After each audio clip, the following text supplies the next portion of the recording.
नमस्कार।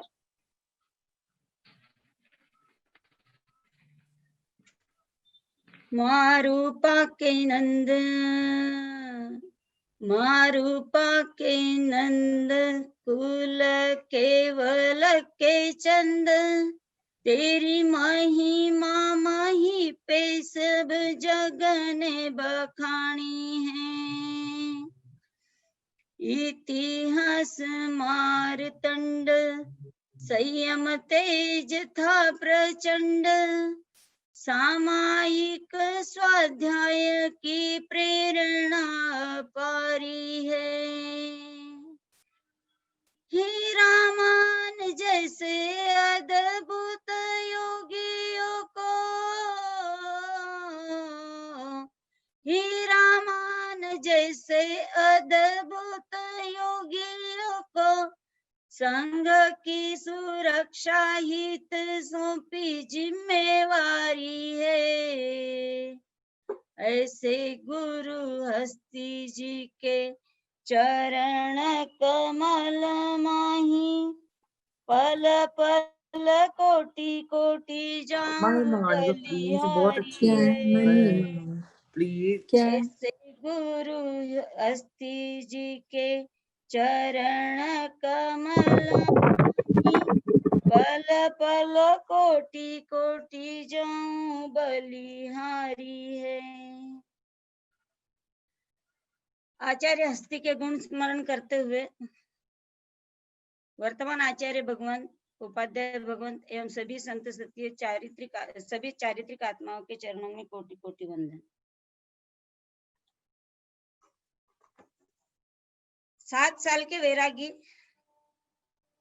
10 साल के त्यागी, 15 साल में आचार्य पद पर मनोनीत और 20वें साल में आचार्य पद पर सुशोभित आचार्य हस्ती के गुण स्मरण बारंबार करना चाहूंगी,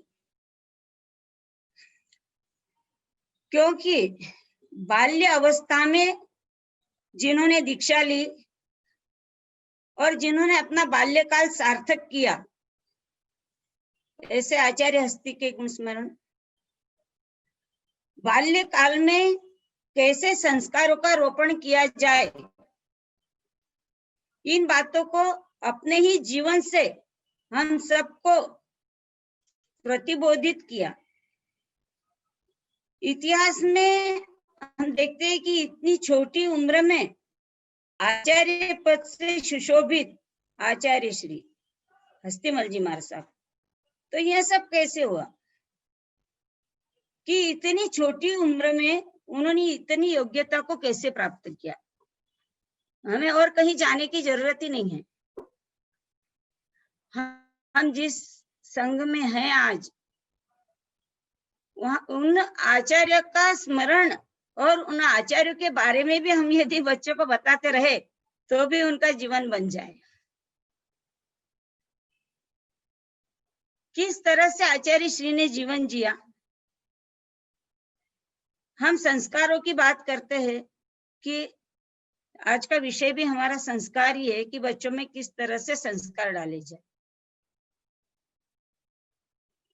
भाई बीज तो अंकुरित होना जानता है, जब बीज लगाते हैं तो अंकुरित होकर बढ़ता ही है, लेकिन किस तरफ बढ़ना चाहिए या किधर बढ़ना चाहिए, यह तो उसका जो माली है वो ध्यान रखता है कि डालियों को किधर ज्यादा मतलब फैलाना है। उसकी प्रतिभा का उपयोग, माली अपनी प्रतिभा का उपयोग करके उसको एक सुंदर पौधे के रूप में वो तैयार करता है। यानी इसी तरह से बालकों की देखरेख में हमारी भूमिका ज्यादा है, माता पिता की भूमिका ज्यादा होती है कि किस तरह से बच्चों में हम संस्कार डालें और हमें कौन से संस्कारों की आवश्यकता है। क्योंकि संस्कार भी 2 तरह के होते हैं, एक तो नैतिक संस्कार होते हैं और एक आध्यात्मिक संस्कार होते हैं। नैतिक संस्कार में तो हमारा बहुत ज्यादा ध्यान है कि बच्चे किस तरह से उठे, किस तरह से बैठे, किस से वो हर वस्तु उनकी कहाँ पर रखे, और किस तरह से यानी खाने के टेबल पे बैठे तो किस तरह से खाना खाए, चम्मच आदि किस तरह से पकड़े, यानी छोटी छोटी बातें हम उनको बचपन से ये सारी सिखाते हैं। ये सारे नैतिक संस्कार है। स्कूल से आते हैं, बैग को अपनी जगह पर रखना है, शूज को अपनी जगह पर रखना है, ये सारे नैतिक संस्कार है। और ये नैतिक संस्कार देने में हमारी बहुत ज्यादा भूमिका रहती है, क्योंकि इसमें हम सोचते हैं कि भाई बच्चा ये सब आदतें जो है उसकी बचपन से ही बहुत सही रहे, इसके लिए इसके ऊपर हमारा बहुत ज्यादा ध्यान रहता है। और वही सारा प्रयास हम भी करते हैं। ये सारे नैतिक संस्कार देने का हमारा बहुत ध्यान रहता है। दूसरा है आध्यात्मिक संस्कार। आध्यात्मिक संस्कार क्या हो सकते हैं, पूछूं मैं आपसे कि आध्यात्मिक संस्कार यानी क्या? बताइए आप में से कोई। तो आध्यात्मिक संस्कार तो ये होते हैं कि जो बचपन से डाले जाते हैं कि हिंसा नहीं करना है, झूठ नहीं बोलना है, बिना पूछे किसी की वस्तु नहीं लेना है, ज्यादा वस्तुओं का संचय नहीं करना है, यानी इस तरह से बहुत सारी चीजें हैं। भी लालच नहीं करना है, किसी की भी सेवा करना है, आदि आदि जो जो अध्यात्म से जुड़ी हुई बातें हैं, ये सारे। तो हमारा ध्यान नैतिक संस्कारों पर ज्यादा है या आध्यात्मिक संस्कारों? क्योंकि जब हम आध्यात्मिक संस्कार देंगे तो नैतिक संस्कार अपने आप आ जाएंगे, उसके लिए ज्यादा प्रयास करने की आवश्यकता नहीं है। प्रयास तो हमारा सिर्फ आध्यात्मिक संस्कार देने का ज्यादा होना चाहिए, जबकि होता उल्टा यही है कि हम खूब नैतिक संस्कार उनके अंदर भरते हैं, देते हैं उनको, लेकिन आध्यात्मिक संस्कार जितने चाहिए उतने नहीं दे पाते हैं, और इसी कारण से बच्चे अध्यात्म की ओर नहीं मुड़ पाते हैं। तो हमें क्या करना चाहिए इसके लिए कि भाई उनमें अध्यात्म की रुचि जगे, इसके लिए हम क्या क्या कर सकते हैं, ये हमको सोचना पड़ेगा। अब जब ऐसा ये सोचना है हमको, तो हम उसके लिए क्या करेंगे? तो सबसे पहला ये है कि हम स्वयं ही आदर्श से प्रस्तुत करें। भाई हम जैसा बच्चों को बनाना चाहते हैं, सबसे पहला पॉइंट यही है कि जिस तरीके से हम बच्चे को बनाना चाहते हैं, जीवन में हमारे वैसे आध्यात्मिक संस्कार है, स्वयं के जीवन से हमको देखना है कि ये आध्यात्मिक संस्कार हमारे जीवन में है क्या। जिस तरह से जो जो संस्कार हम बच्चे में डालना चाहते हैं, वो सबसे पहले हमें देखना होगा कि ये हमारे जीवन में है। यदि नहीं है तो हम डाल नहीं पाएंगे। जैसे कि एक उदाहरण आता है कि भाई एक साधु के पास में एक माँ गई और बोला कि भाई मेरा बच्चा गुड़ बहुत खाता है, तो आप उसको समझाइए कि ये बहुत गुड़ खाता है। तो आप बोलेंगे तो मान जाएगा। तो उन्होंने बोला कि भाई आज नहीं, मैं तो कल आना, कल बताऊंगा। वो दूसरे दिन लेके गई, फिर उन्होंने उसको समझाया और बच्चे ने गुड़ खाना छोड़ दिया। अब हुआ क्या कि भाई जब वो उनको पूछा कि कल आए तभी ये बात क्यों नहीं समझाया, आप आज तो समझा रहे, कल ही क्यों नहीं समझा दी? तो उन्होंने कहा मैं खुद ही कल तक के बहुत गुड़ खा रहा था, इसलिए मैं इस चीज को उसको नहीं समझा पाता। मैंने खुद छोड़ के देखा, मैंने खुद छोड़ा, और इसलिए मैं आज उसको भी मतलब समझा पा रहा हूँ। तो पहले सबसे पहले यही बात है ना कि हमारा व्यवहार कैसा है। अध्यात्म के संस्कार बच्चे में डालने हैं, तो हमारे भीतर में संस्कार है क्या? हमारा व्यवहार घर में सबके प्रति वैसा है क्या जिस तरह के संस्कार हम बच्चों में लाना चाहते हैं? हम सबकी सेवा करते हैं क्या? हम सबके प्रति विनय भाव रखते हैं क्या? बच्चे को कोई भी दोष नहीं दे सकते हम कि बच्चों में संस्कार नहीं है। सबसे पहले ये होना चाहिए कि हम स्वयं पहले वैसे बने। हम स्वयं का, क्योंकि बच्चे देखा देखी ज्यादा करते हैं, प्रायः देखते हैं हम कि बच्चे देखा देखी ही ज्यादा करते हैं। और छोटे बच्चे होते हैं, उन पर वो देखा देखी का ही असर होता है। यदि हम स्वयं जो कार्य कर रहे हैं, जो सही कार्य है हमारा, तो बच्चों के ऊपर वो अंकित हो जाएगा कि ये कार्य सही है, यही करना चाहिए। हम विनयशील है तो बच्चे अपने आप विनयशील होंगे।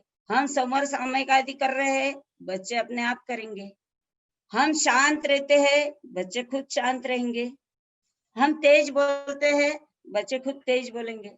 यानी जिस तरह से हम बच्चों को बनाना चाहते हैं, सबसे पहली बात ये है कि वे गुण हमारे अंदर हो, और यदि वे गुण हमारे अंदर है, संस्कार कोई देर नहीं लगेगी। सामयिक वेशभूषा में हमारा ही आदर्श प्रस्तुत करेंगे कि हम सामयिक करते हैं, वेशभूषा में बैठे हैं, मुंह पत्ती लगाई है, पूंजनी ली है, यानी जिस तरह का वो हमको देखेंगे उस तरह से वो भी करना शुरू कर देंगे। इसलिए सबसे बड़ी बात हमको आज देखना है कि स्वयं ही आदर्श प्रस्तुत करना है। बच्चों को सिखाने की ज्यादा आवश्यकता नहीं है, वो सब देखा देखी सीख जाते हैं। सबसे पहले हम करना सीखें। यदि हमारे अंदर है तो बच्चों में अपने आप आ ही जाएगा। भाई हमारे अंदर नहीं है तो वो एक मराठी में कहावत आती है इधर कि आड़ात नाही तर पोहऱ्यात कुठून येणार, ऐसे मतलब एक मराठी कहावत है कि भाई जब कुएं में पानी नहीं है और आप उसमें से पानी निकालना चाहोगे तो कहाँ से आएगा। तो जब संस्कार देना है तो हमारे जीवन में वो संस्कार रहने ही चाहिए। और जो आध्यात्मिक संस्कार की और नैतिक संस्कार की हमारी बात चल रही है, आध्यात्मिक देने के बाद नैतिक संस्कार अपने आप ही आ जाते हैं। प्रयास हमारा ज्यादा नैतिक की ओर है और आध्यात्मिक की ओर कम है, इसलिए हम सबसे पहले उनको आध्यात्मिक संस्कार देवे। छोटी छोटी बातों पर से हम बच्चों को बता सकते हैं कि भाई किस तरह से हिंसा नहीं करना है। छोटे छोटे जीवों को देखकर कभी आप चींटी के सामने पानी की बूंद डाल के देखे और उनको बताए कि भाई देखो कैसे इसको जान प्यारी है, ये अपना रास्ता बदल रही है। तो इस तरह से हम कुछ उनको उदाहरणों से, छोटी छोटी बातों से उनको अंदर एक करुणा उत्पन्न कर सकते हैं कि भाई मतलब बच्चों में करुणा आना बहुत जरूरी है। और करुणा आने के बाद बच्चे सहनशील भी हो जाएंगे। करुणा ही नहीं रही तो बच्चों में सहन करने की शक्ति भी नहीं रहती, तो उनको जीवों के प्रति दया का भाव आएगा, करुणा का भाव आएगा, तो अवश्य ही अध्यात्म की ओर मुड़ेंगे। और हमें तो यही है कि अभी अध्यात्म की ओर बच्चे क्यों नहीं मुड़ रहे हैं, बच्चे क्यों नहीं, तो हम प्रैक्टिकल में उनको कुछ भी बताना नहीं चाहते और इसीलिए बच्चे अध्यात्म से कोसों दूर होते जा रहे हैं। हमको तो उनके गुणों का विकास करना है, तो उनका गुणों का विकास कैसे करें, बच्चों में गुणों का विकास कैसे करें। भाई अध्यात्म के गुण उनके अंदर आए तो बच्चों में अध्यात्म के गुण आने के लिए उनके गुणों का हम कैसे विकास करें, इसके लिए थोड़ा सा प्रैक्टिकल तो हमको चलना ही पड़ेगा। उनके सामने हम कभी झूठ बोले, जैसे हिंसा के बारे में पहले बता दिया, उनके सामने हम, उनको कोई बात पता है और वो बात हम दूसरे के सामने बोलते वक्त झूठ बोल रहे हैं, उनको पहले से पता है कि ये बात हम झूठ बोल रहे हैं बच्चों के सामने, कभी अपना विश्वास नहीं करेंगे वो। और उनको लगता है कि भाई क्या है, थोड़ा सा झूठ बोलते ही है, सभी बोलते हैं तो मैं भी बोला तो क्या बड़ी बात है। यानी हमको बच्चों के सामने किस तरह से प्रस्तुत करना, ये सब हम पर ही डिपेंड करता है। तो उनके अंदर गुणों का विकास करने के लिए हम क्या क्या कर सकते हैं कि भाई उनको एक तो सबसे पहले हमारा ये काम होना चाहिए कि सभी काम जो है, जो भी काम करना है वो हमको समय पर करने की आदत डाले। बचपन में लगता है हमको ये बातें कि बचपन में हमको ये भी नहीं करना है कि उनका बचपना छीना जाए, ऐसा भी नहीं करना है। बचपना तो रहना ही चाहिए उनका, उनको हमको कोई 7-8 साल की उम्र में उनको मैच्योर नहीं बना देना है। बचपना भी रहे उनका, बचपना नहीं उनका छीनना है हमको, लेकिन छोटी छोटी बातों से उनको समय पर जो काम करना है वो समय पर करने की आदत डाले। कभी कभी ऐसा भी कर सकते हैं हम कि भाई किसी दिन, डेली किसी दिन भी तुम टाइम टेबल लिखो, कल तुम दिन भर में क्या करोगे। और बच्चे ने टाइम टेबल लिख के दिया कि चलो दिन भर में मैं ये टाइम पे पढ़ाई करूंगा, ये टाइम पे मैं कुछ मतलब उसने लिख के दिया और खेलने का नहीं लिखा, तो अपन डाल सकते हैं भाई खेलने का भी समय निकालो इसमें। तो इस तरह से उनसे टाइम टेबल की एक बात करें।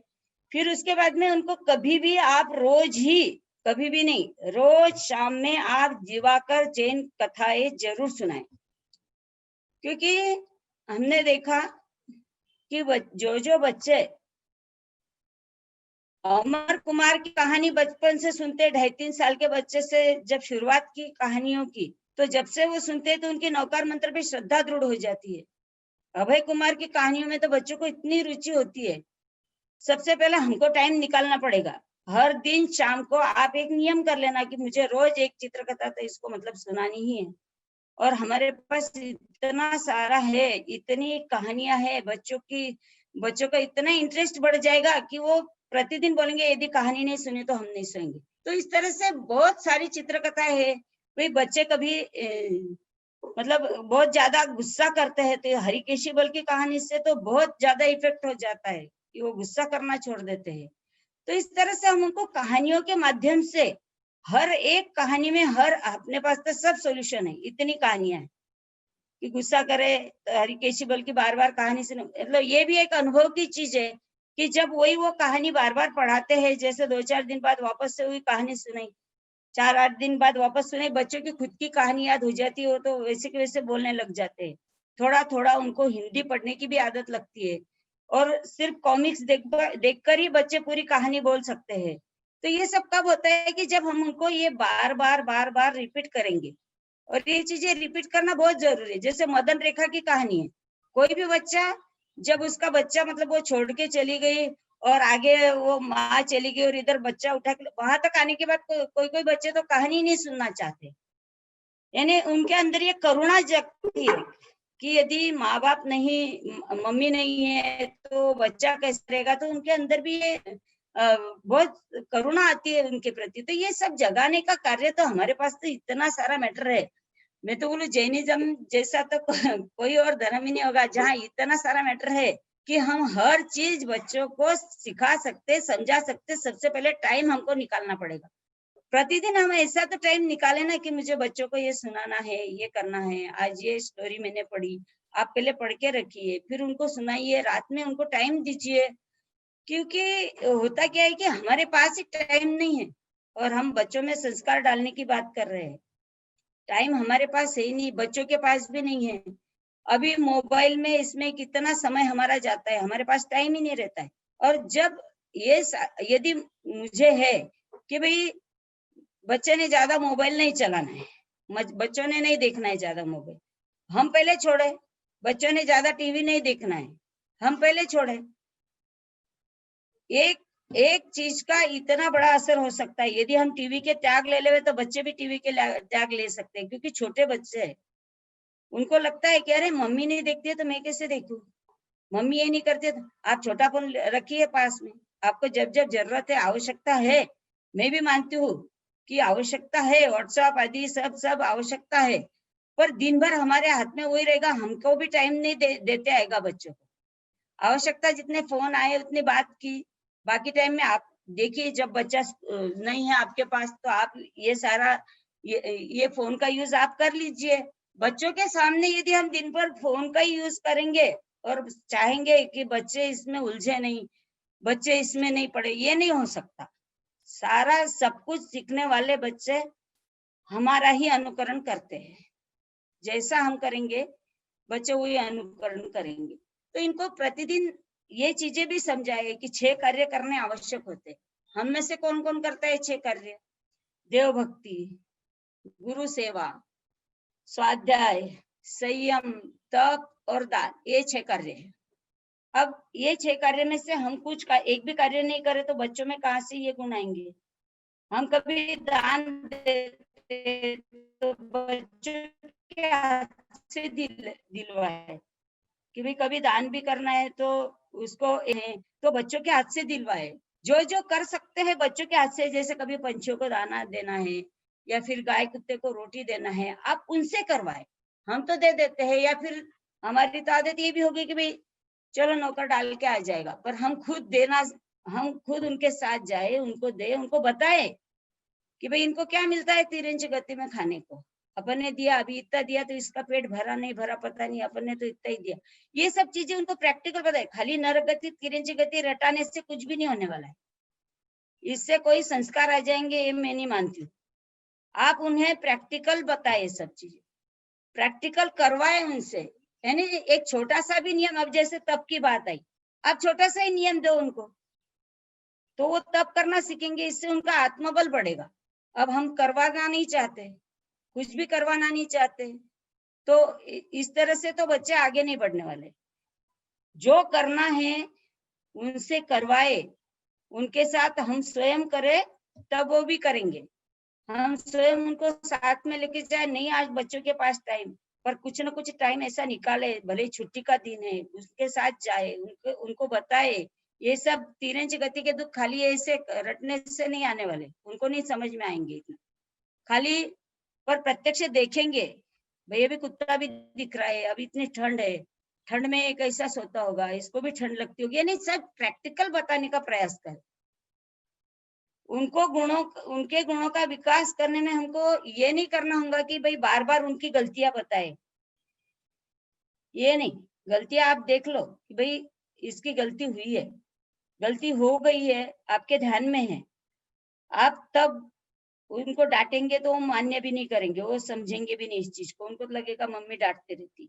आप उन गलतियों को देखे, रात को सोते समय उनको सब बताए कि ये सही था या गलत था, उस वक्त वो मान जाएंगे कि अरे हाँ ये गलत था, तो फिर आगे से ऐसा कार्य नहीं करना है। हमको बच्चों को टाइम देना है, बस सबसे बड़ी बात है कि बच्चों को हम टाइम दे, और उनकी सब बातें हम उनको रात में, मतलब जैसे डांटना ही नहीं ऐसी बात नहीं है, कभी कभी अनुशासन के लिए कोई चीज का उसी वक्त, कौन सी बात के लिए उसी वक्त डांटना है और कौन सी बात रात में समझाना है, इसका आपको ध्यान रखना होगा कि भाई इस बात को तो अभी के अभी बोलना जरूरी है, और किसी बात को उनको रात में उनकी गलतियां बताए कि इस तरह से गलती करने से क्या होता है, इस तरह से करने से क्या होता है, ये सारी चीजें आप रात को आराम से उनको बताएंगे तो उनको लगेगा अरे हाँ मेरी गलती थी। ये उनको ही पूछे कि ये गलत है या सही है, जो आज ये कार्य हुआ आप नोट करें, आप नोट करके उनको बताएं कि ये सही है या गलत है, ऐसा करना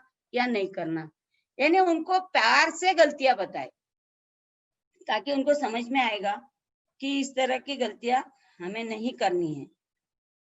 बहुत सारी कहानियां हैं कि जैसे एवंता मुनिवर की बात आती है कि उन्होंने गलती की और सभी संतों ने जाकर भगवान के सामने उनकी बात रखी कि ये एवंता मुनि तो ऐसे कर रहे थे, वैसे कर रहे थे। भगवान ने डांटा नहीं उनको, बस उनको तो ये बोल दिया कि भाई ये चरम शरीर है, बाकी जो भी समझाना है उनके सामने, डांटा नहीं उन्होंने।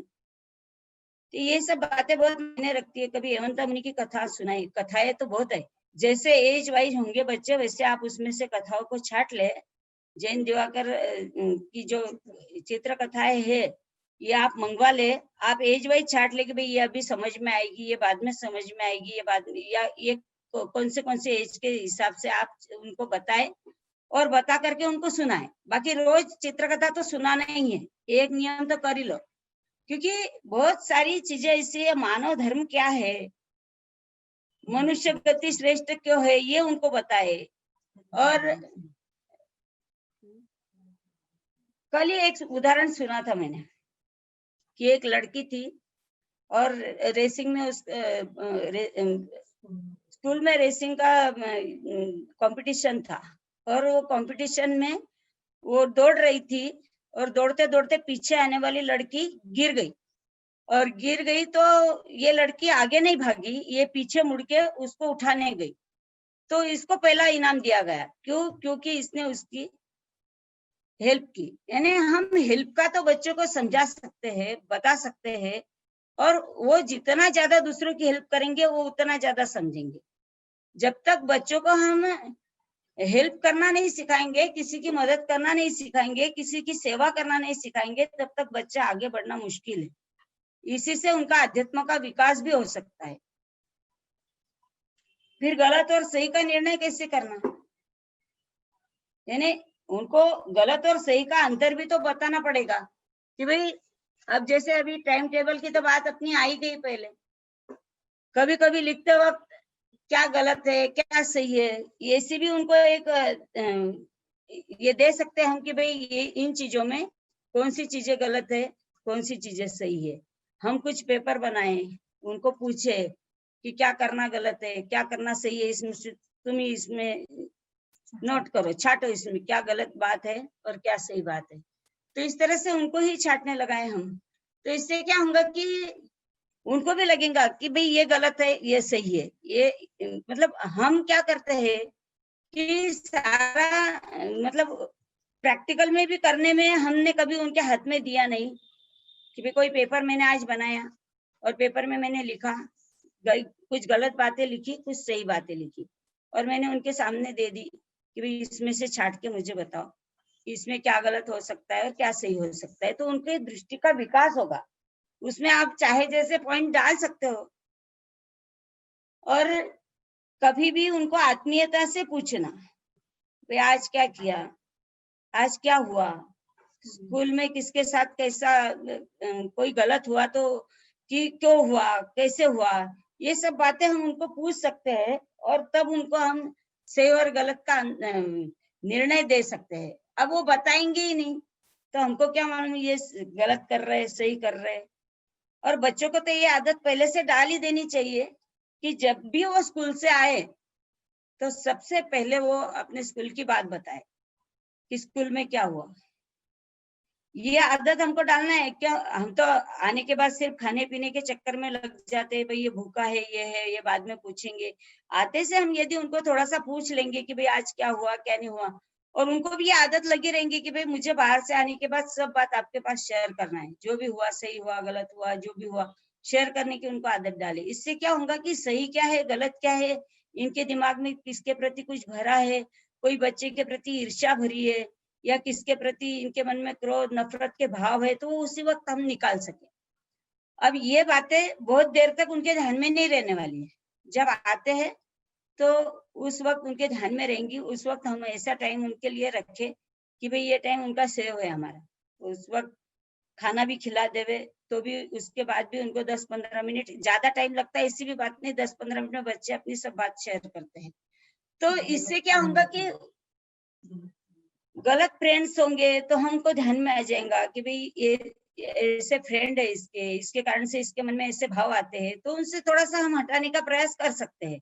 इसलिए बच्चों के साथ हर बात अपने को मतलब उनको वो हमारे पास हर बात शेयर करें, इसके लिए हमको हर वक्त उनसे बात करते रहना है, ताकि वो हर बात हमको शेयर करेंगे कि भाई ऐसा हुआ, वैसा हुआ, हर छोटी छोटी बात वो हमको बताएंगे।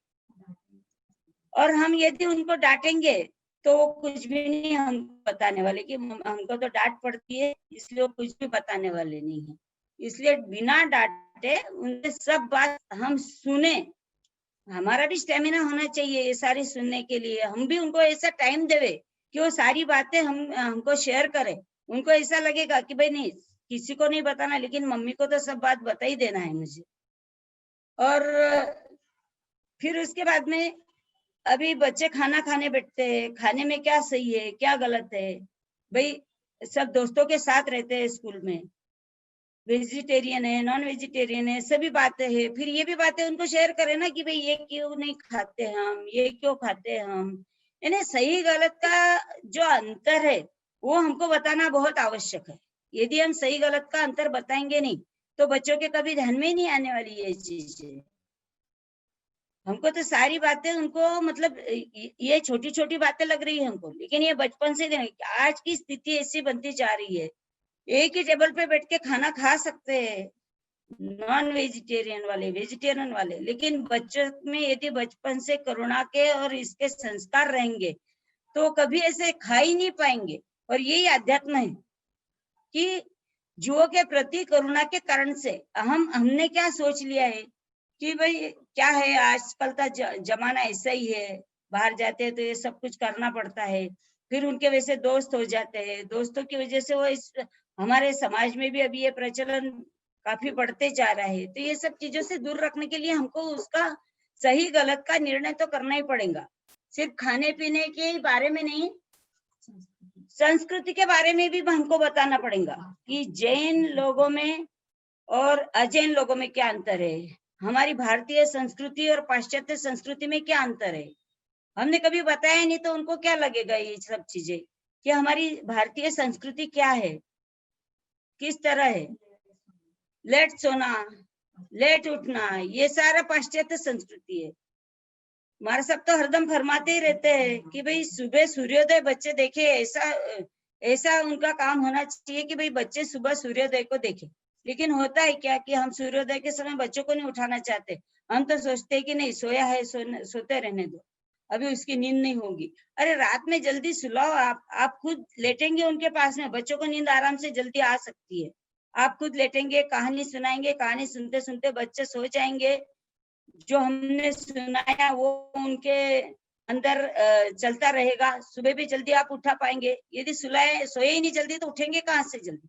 तो ये संस्कृति का जो अंतर है वो तो बताना ही पड़ेगा, पाश्चात्य संस्कृति और भारतीय संस्कृति। फिर जैन अजैन, उसमें भी क्या अंतर है?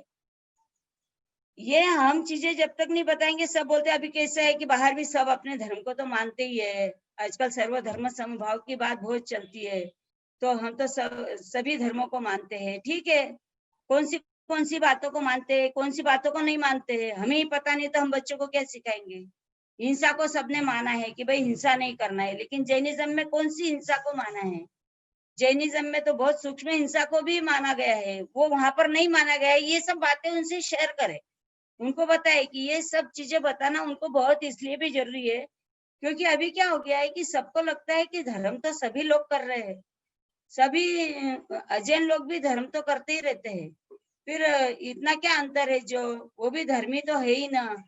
यानी बच्चों के मन में ये संस्कार आपको बैठाना है कि जैनिज्म, जैन के संस्कार क्या है, अजैन के संस्कार क्या है, भारतीय संस्कृति क्या है, पाश्चात्य संस्कृति क्या है।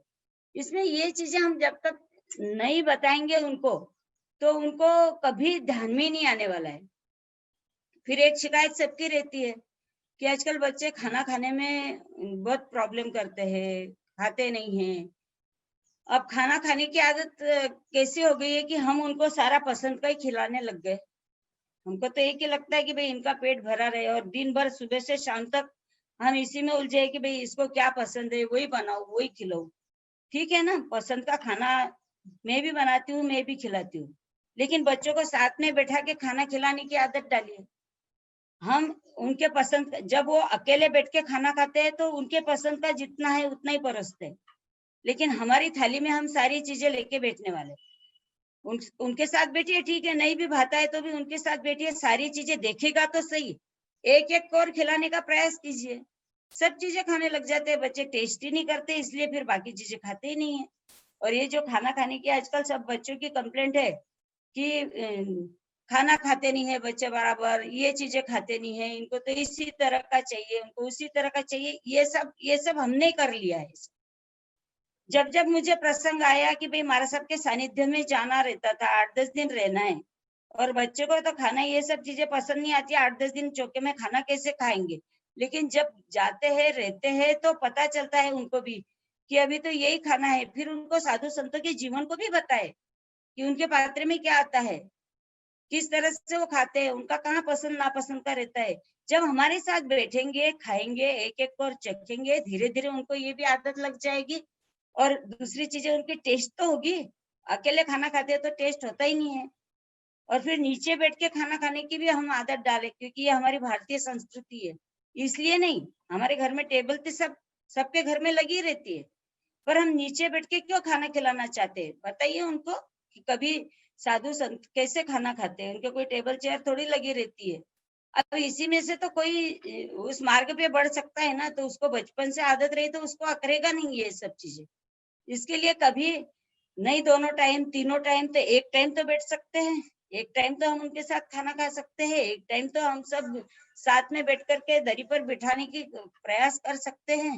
हमने इतना नाजुक बना दिया है बच्चों को कि उससे हम कोई निर्णय नहीं कर पाते। बच्चा बिना चप्पल के चला जाए तो हम खुद ही डांटेंगे, अरे चप्पल नहीं पहनी। लेकिन कभी जाने दीजिए ना, बिना चप्पल का भी जाने दीजिए, घूमने दीजिए। कभी गर्मी में 48 डिग्री में भी एक चक्कर मार के आने दीजिए, ताकि उसको पता चलेगा। थोड़ा सच्चाई से जोड़ने का हमको प्रयास करना है। कभी ठंड में भी बिना थोड़े कपड़े में भी जाने दीजिए, 10-15 मिनट के लिए क्यों नहीं। हमने इतना ज्यादा नाजुक बना दिया बच्चों को कि इसके कारण से कहीं एडजस्ट ही नहीं हो पाते, कहीं चले जाओ तो। अब एडजस्ट नहीं कर पाते इसलिए हम ज्यादा जा नहीं पाते, क्योंकि बच्चों को पसंद ही नहीं आता। फिर वो अब पसंद नहीं आता तो हम खुद ही नहीं जाते ज्यादा, कि जहाँ पे उनकी सुविधा नहीं होगी वहां बच्चों को कैसे लेके जाना है, वहां उनको कैसे जमेगा। तो ये सब हम आदतें रखे उनको। मैं ये नहीं बोल रही हूँ कि आप पूरा ही नंगे पैर घुमाओ, थोड़ा थोड़ा क्यों ना हो, थोड़ी थोड़े चले गए तो उसमें डांट डपट नहीं करने की जरूरत, ठीक है ना। चले गए बिना चप्पल जूते के। जब हमारे साधु संत हम देखते हैं कि जिंदगी भर के लिए त्याग करते हैं, तो हम बच्चों में ये बचपन से देखो, ये संस्कार भी हम बोलेंगे कि बाद में नहीं, ये बाद में आने वाले नहीं। जो सहन शक्ति एक उस उम्र की रहती है वो बाद में नहीं आती। इसलिए हम थोड़ा सा इस और भी सोचे कि बच्चों के इस तरह से भी जाने दीजिए, और इसमें भी उनका सही गलत का हम निर्णय कर सकते हैं। और उसके बाद में इसमें ये भी होगा कि उनके फ्रेंड कैसे है, सही फ्रेंड के साथ रहता है, गलत फ्रेंड्स के साथ रहता है। ये नहीं, अभी तो स्कूल में तो सभी प्रकार के लोग रहते ही है, सभी दोस्त बनते ही है, मुस्लिम भी बनते हैं, लेकिन कैपेसिटी ऐसी बढ़ा देना चाहिए बच्चों को कि उनके संपर्क में आने वाला मुस्लिम भी नॉन वेज नहीं खाए। इस तरीके से हम बच्चों को संस्कार देवे कि वो दूसरों को संस्कार देके उस तरीका उसके जैसा बना देवे। तो ये बच्चों में हम बार बार संस्कार डालेंगे तभी ये चीजें उनके अंदर आएंगी, और ये बार बार हमको करना ही पड़ेगा। दूसरी बात ये है कि भाई अभी जिम जाने का बहुत प्रचलन है। जिम में तो हम भेजते हैं बच्चों को, कभी उनको योगा प्राणायाम भी सिखाए। और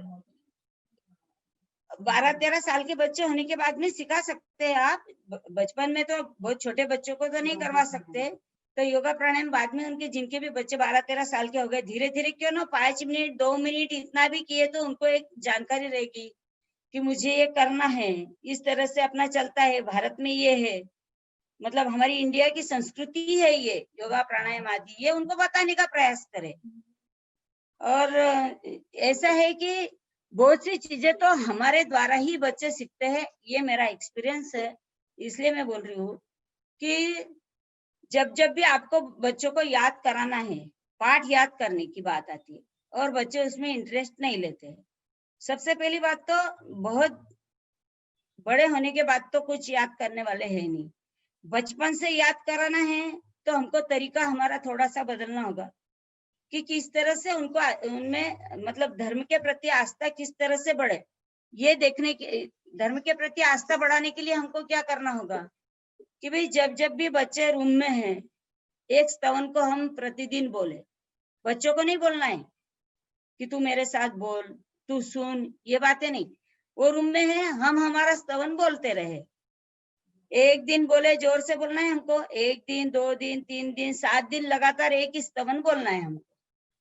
और वो सुना नहीं सुना इस तरफ आप ध्यान मत दीजिए, सिर्फ आपको बोलना है, उसके रूम में वो है और आपको बोलते रहना है। तो उससे क्या होगा कि रोज रोज रोज रोज वही शब्द कान में पड़ने से उनका याद हो जाता है, हमको पता भी नहीं चलता कि उनका याद हो गया।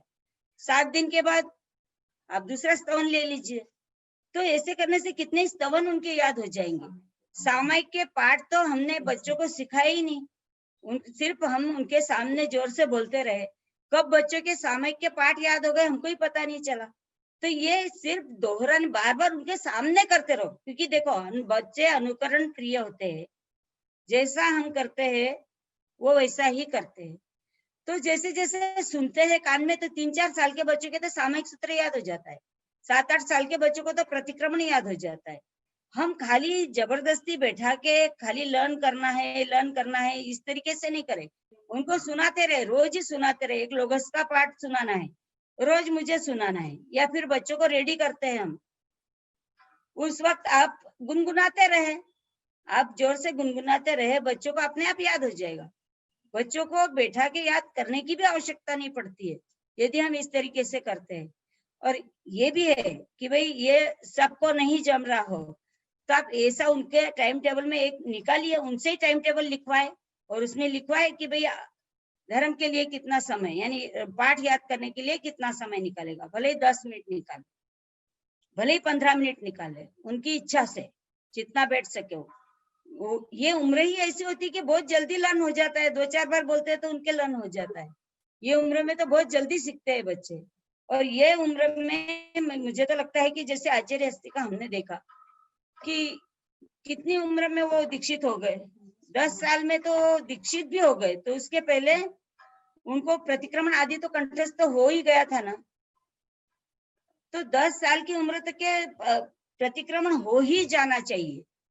एक संकल्प हमारा पूरा रहे कि भाई 10 साल की उम्र तक, क्योंकि देखो हमने सोचा कंठस्थ ज्ञान की क्या इतना, पर कंठस्थ ज्ञान जो रहता है वो कभी जाता नहीं, इसलिए कंठस्थ ज्ञान का अपना बहुत बड़ा महत्व है और उनसे कंठस्थ ही करवाने का लक्ष्य रखे।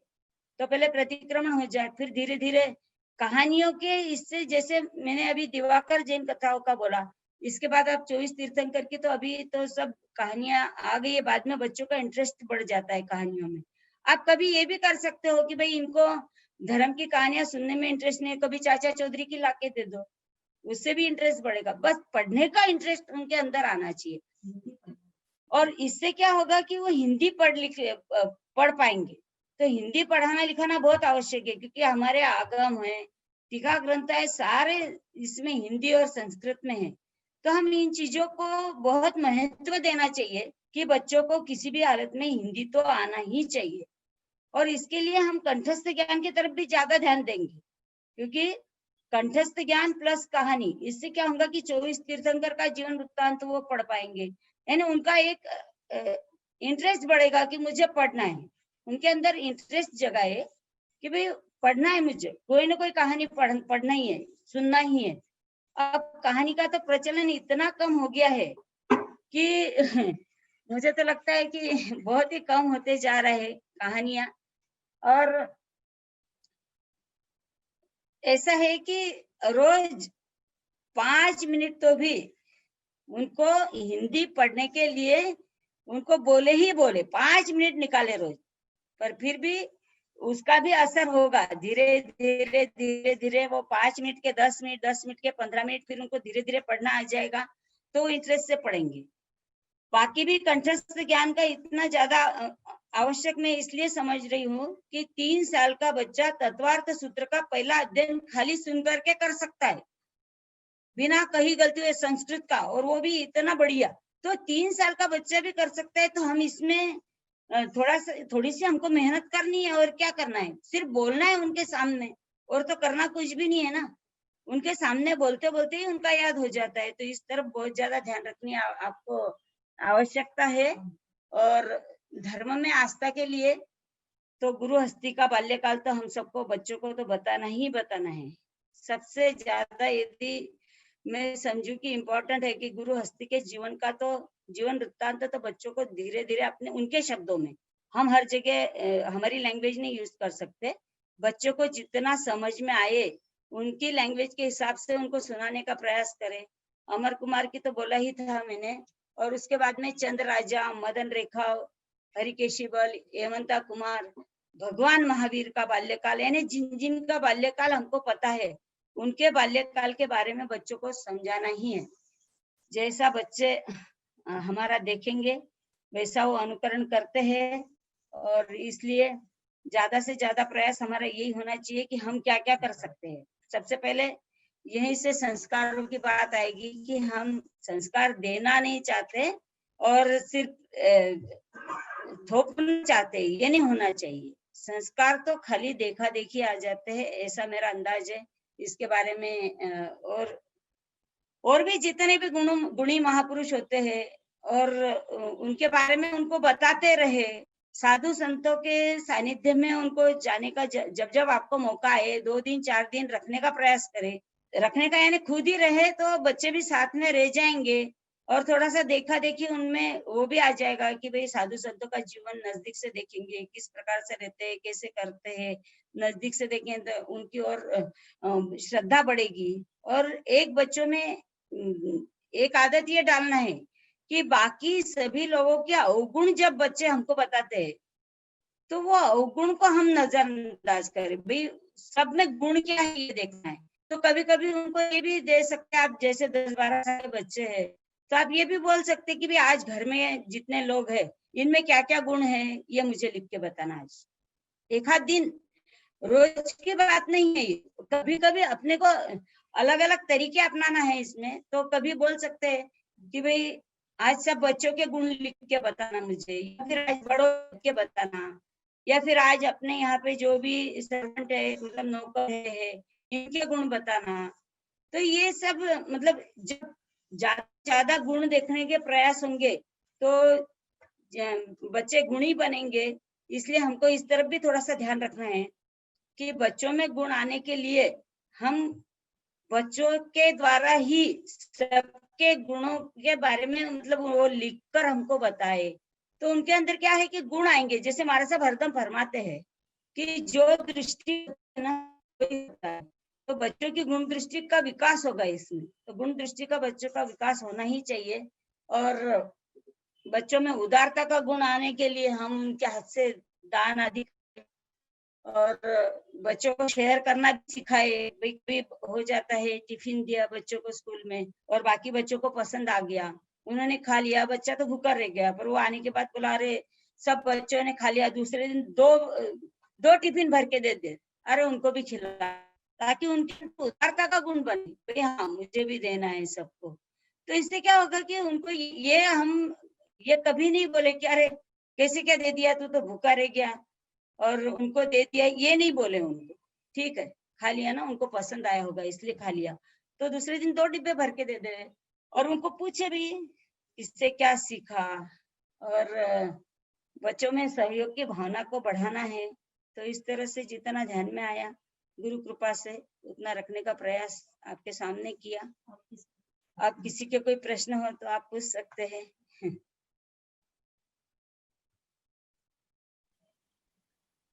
जिनके भी पास प्रश्न हो पूछने के लिए आप अपना हैंड रेज कर लीजिए, तो हम आप